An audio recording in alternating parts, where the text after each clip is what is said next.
Occasionally, I'll have a client that expresses what a great childhood they had, how they really don't think there's anything back in those days that are causing their pain today, causing the relationship issues, causing the lack of self-worth, causing the inability to open up their heart.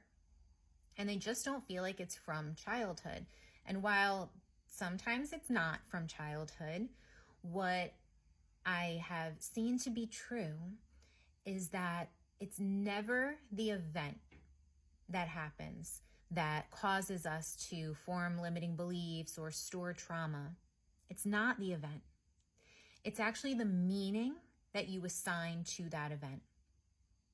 I worked with a client a few years back that came to me for self-esteem issues and confidence, lack of confidence, and was just overall trying to do the inner work. And we went back to a scene in hypnosis. I regressed her back. She maybe was 3 or 4 years old, and she was at her younger sister's birthday party. I think it was her younger sister's first birthday party. And so she had been an only child for 2 or 3 years at that point. And now here everyone is celebrating her sister. And she managed to make her way from the back of the house where everybody was enjoying the party together to the front of the house and almost made it out to the street by herself before somebody realized that she was out there. Now here's the piece that stood out to me. In that moment, in her little 3 or 4-year-old mind, she realized, hey, I'm all the way out here and nobody realizes that I've left the party. I must not matter. And she held on to that belief for about 30-something years. I don't matter. Why? Because of the meaning she put on that event.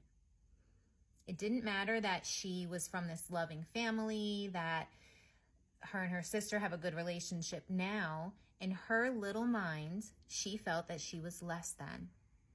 And so the subconscious mind stores away those confusing imprints.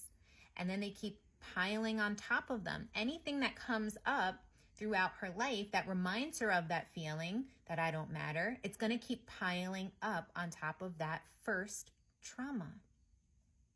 And it's almost like you're saving it for not a rainy day, but the opportunity to heal it. So they come out like triggers. Every time anything kind of pokes at that trauma, that little girl is triggered throughout her life. And then what happens when we're triggered?